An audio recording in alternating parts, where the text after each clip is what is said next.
Assalamualaikum warahmatullahi wabarakatuh. Salam analis. Bertemu lagi dengan saya Nur Wahid dari Laboratorium Kimia Analisis Instrumen SMK SMAK Makassar. Sudah cukup lama ya, mungkin sekitar 3 minggu saya tidak upload video di YouTube karena kebetulan ini siswa sudah mulai belajar. Jadi guru-guru diminta untuk bertugas kembali untuk memberikan bimbingan meskipun secara online atau daring ya, karena masa pandemik ini dianggap masih belum berakhir meskipun kenyataannya di jalanan itu sudah cukup ramai, sudah banyak orang. Tapi ya mau gimana, aturan pemerintah mengharuskan kita masih melakukan bimbingan secara daring. Jadi siswa belajar dulu dari rumah. Nah, jadi kita fokus dulu ngajar, kasih bimbingan ke siswa. Nah, kemarin kita sudah belajar tentang AS ya, mulai dari bagian-bagiannya, kemudian cara mengoperasikannya ya. Kali ini biar nggak bosen, kita mau belajar kembali tapi instrumennya berbeda.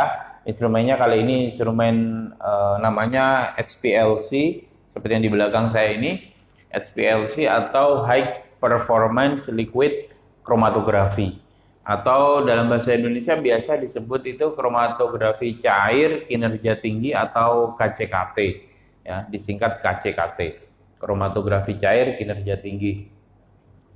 Di dunia industri itu instrumen HPLC biasa digunakan untuk analisa-analisa di industri farmasi, industri kosmetik, makanan, minuman ya.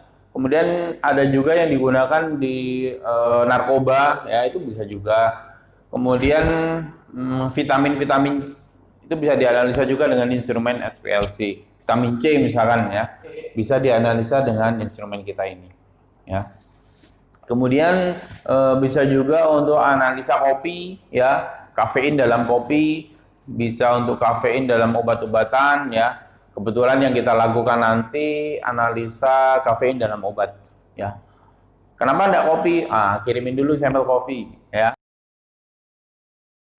Nanti saya coba analisa, silahkan dikirimi. Kita lihat kopi itu misalkan 1 kali seduh, kalau kita minum kopi 1 gelas itu kandungannya berapa sih kafein yang kita minum, itu perkiraannya berapa, itu bisa kita ukur, kita bisa cek.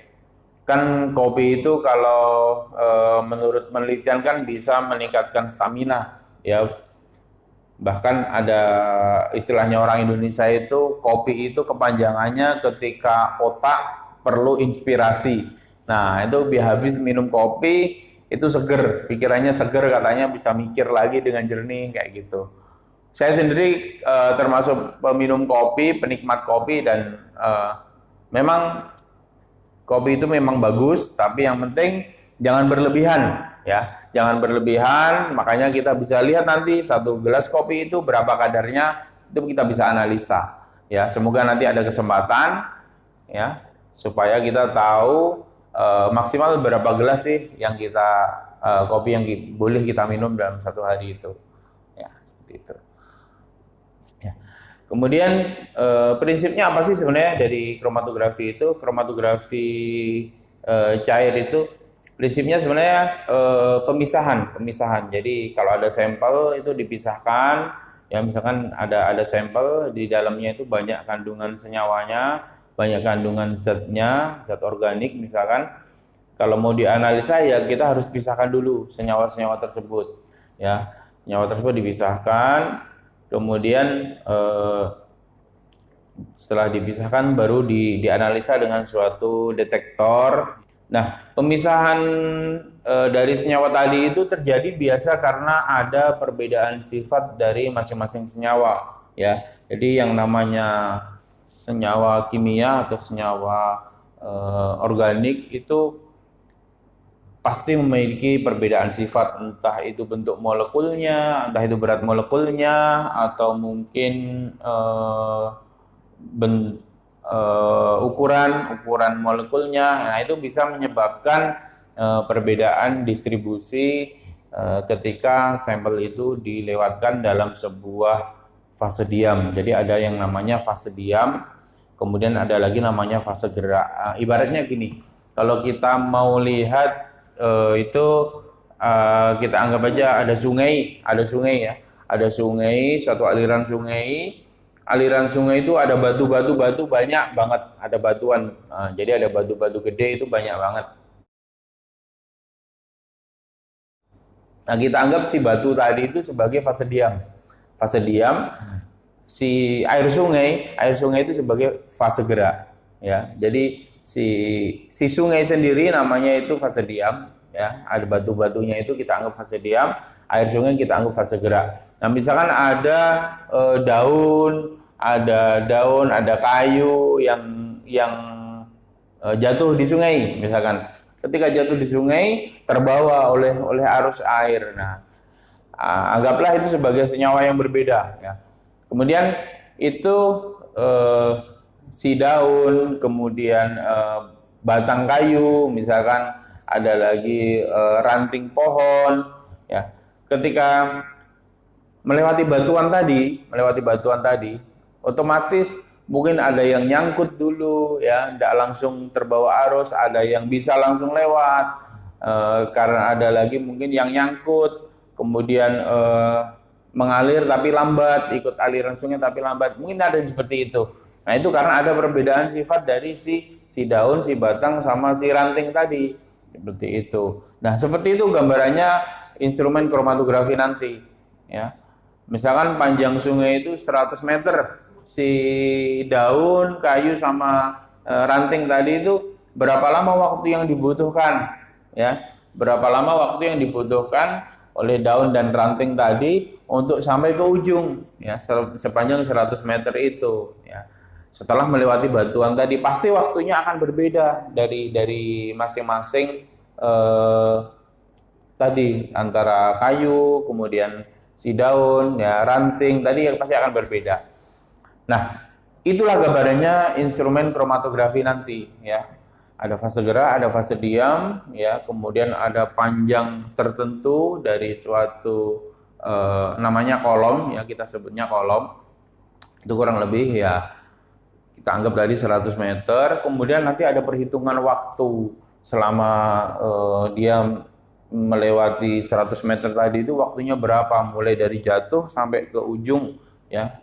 Jadi anggaplah ketika jatuh itu sampelnya dimasukkan. Nah, nanti dia jalan gitu. Kalau sudah sampai ujung 100 meter, nah, diukur waktunya berapa menit. Oh, ternyata daun butuh waktu 2 menit. Si ranting butuh 3 menit. Si batang kayu butuh 5 menit. Seperti itu. Gambarannya seperti itu. Nah, nanti dicatat waktunya, oh, daun 2 menit. Nah, seperti itu catat nanti. Itu diambil sebagai data. Nah, terus banyaknya daun yang jatuh berapa sih? Ya tinggal dihitung. Misalkan nanti setelah daunnya jatuh dihitung, oh, ada sekian helai daun, ya, sekian rantingnya, sekian panjangnya, kemudian batangnya sekian banyak, itu dihitung. Gambarannya gitu. Itu simpelnya lah. Tapi ya mungkin tidak sesimpel itu. Kalau di dalam alat itu banyak bagian alat. Lihat itu banyak bagiannya, kemudian kolom itu sendiri cukup rumit di dalamnya itu. Mungkin biar lebih jelas kita lihat alatnya saja dulu, kita lihat bagian-bagian alatnya seperti apa saja bagiannya, kemudian fungsinya itu masing-masing apa, gitu. Ya, oke, kita lihat dulu. Nah, instrumen SPLC yang di belakang ini kebetulan dia brandnya Agilent, tipenya 1260 Infinity, ya. Ada tulisannya di sini Agilent Technologies 1260 Infinity. Jadi ini salah satu SPLC brand keluaran terbaru dari Agilent, ya. Bagian-bagian dari alat SPLC itu yang pertama, ya, tadi ada fase gerak saya sebutkan. Berarti nanti fase gerak kalau di SPLC itu berupa cairan, ya. Fase gerak ini cairan, jadi dimasukkan di suatu wadah seperti ini, ya. Kebetulan ini isinya aquabides. Kebetulan ini aquabides. Yang di atas itu isinya metanol, ya, metanol. Jadi yang digunakan untuk fase gerak itu biasanya pelarut, sejenis pelarut organik ya. Kemudian air ya, kemudian ada lagi biasa menggunakan larutan buffer. Buffer biasanya bisa buffer asetat ya, buffer fosfat ya. Itu macam-macam. Tapi kalau nanti kita pakainya cuma metanol sama aquabides ya, aquabides. Dan ini harus dipreparasi dulu,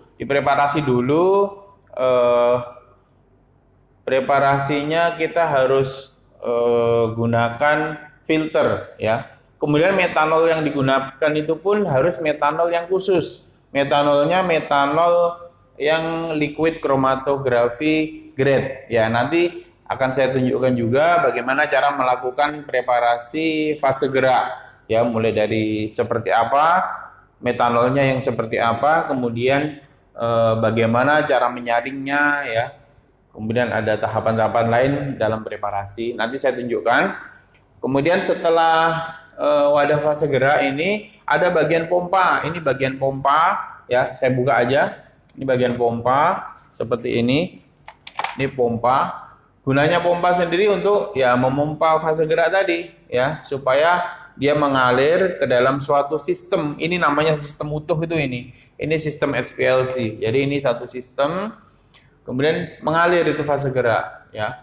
Sebenarnya kita bisa menggunakan sampai 4 fase gerak ya. Tapi kali ini saya cuma pakai 2 saja cukup. Nah, setelah mengalir, tekanan nanti akan naik. Tekanan akan naik ya, sesuai dengan parameter yang kita atur ya, Kemudian ini ada bagian yang namanya injektor ya, Ini ada injektor. Ini injektor. Kebetulan kita gunakannya injektor yang auto sampler. Ya, di sini ada tempat sampelnya, ada di sini. Kayak gini ada tempat sampel. Kita bisa taruh sampai 100 sampel di sini. Tapi kita nggak banyak sebanyak itu. Paling kita cuma pakai 3 atau 4 vial saja nanti. Kemudian ada injektornya di sini yang memasukkan sampel yang ada di sini tadi. Sampel di sini tadi disuntikkan ke dalam sistem supaya sampel itu masuk.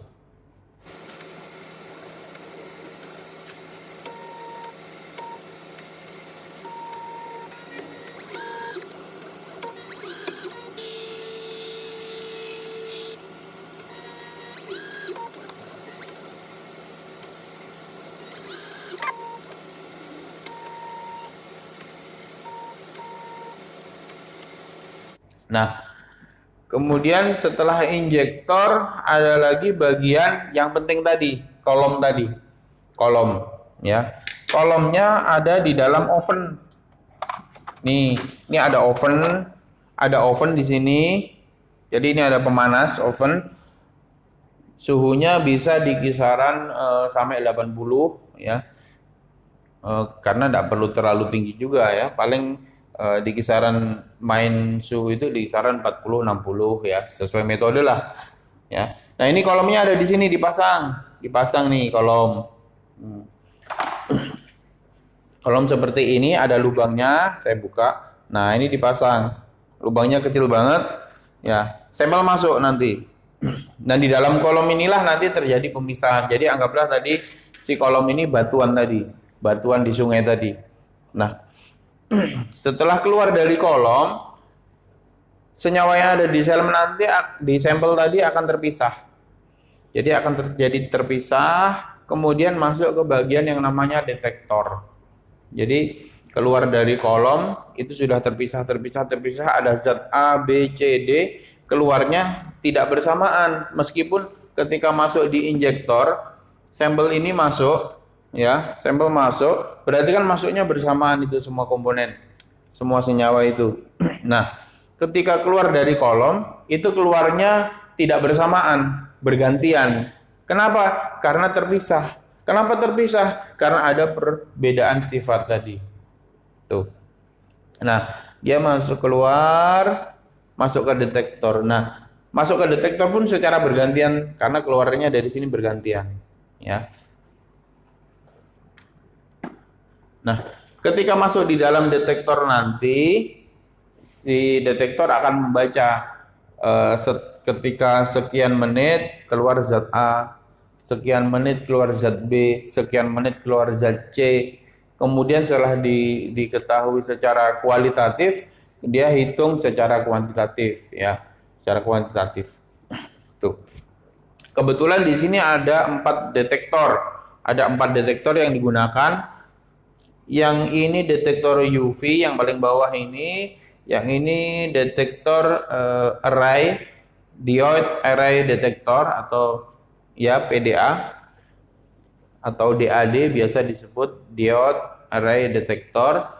Kemudian yang ini namanya fluorescence detektor, yang ini namanya refractive index detektor. Fungsinya berbeda-beda sesuai dengan zat yang akan dianalisa, ya. Adapun yang kita gunakan nanti detektor UV. Jadi dia prinsipnya sebenarnya sama dengan spektrofotometer. Spektrofotometer UV vis, ya. Hanya perbedaannya kalau pada spektrofotometer UV vis, sampel itu masuk di dalam suatu kuvet.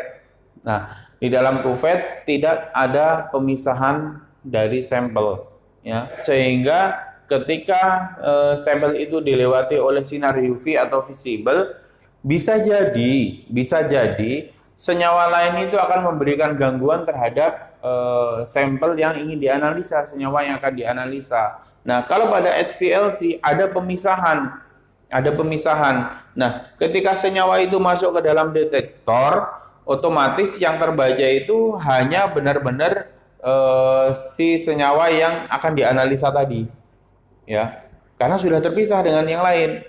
Baru kemudian ketika senyawa lain masuk, yang terbaca juga senyawa yang berbeda juga, seperti itu. Ini kelebihan dari instrumen HPLC dibanding instrumen spektro UV vis. Jadi yang bisa dianalisa di spektro UV vis, senyawa yang bisa dianalisa di instrumen spektro UV vis, asalkan sesuai dengan kolom yang kita gunakan, bisa juga dianalisa di sini, ya. Bisa juga dianalisa di sini. Oke, kemudian detektor DAD itu sama sebenarnya spektro UV vis, hanya dia bisa membaca di beberapa panjang gelombang sehingga nanti sinyal yang dihasilkan itu berupa spektrum. Kalau yang UV vis tadi sinyal yang dihasilkan itu berupa absorban, kalau yang ini nanti berupa spektrum, ya, spektrum 3 dimensi, ya. Kemudian kalau yang detektor fluorescence itu biasanya digunakan untuk menganalisa sampel yang kadarnya sangat kecil yang tidak bisa terbaca di sini, ya. Itu detektor fluorescence. Nanti ada panjang gelombang emisi, ya, kayak gitu. Ada pengaturannya. Cuman yang kita gunakan nanti UV vis saja. Oh iya, satu lagi ini namanya detektor refractive index atau RID. Ini biasa digunakan untuk analisa gula, ya, analisa gula, karbohidrat seperti itu. Karena dia berdasarkan indeks bias dari suatu senyawa. Seperti itu. Itu bagian dari HPLC, ya. Ini bagian-bagian dari HPLC sudah selesai. Mungkin kali ini sampai di situ dulu. Next kita akan lanjutkan lagi tentang cara melakukan preparasi, ya, preparasi fase gerak, kemudian preparasi sampel. Selanjutnya kita lakukan analisa, ya. Setelah selesai kita preparasi, kita lakukan analisa. Jadi tetap pantau YouTube-nya, channel saya. Insya Allah nanti saya akan selalu upload video-video yang semoga bermanfaat untuk teman-teman analis semua, terutama untuk siswa-siswa SMK Analis untuk melakukan analisa dengan alat-alat instrumen yang ada di laboratorium kami. Sekian, semoga videonya bermanfaat. Wassalamualaikum warahmatullahi wabarakatuh.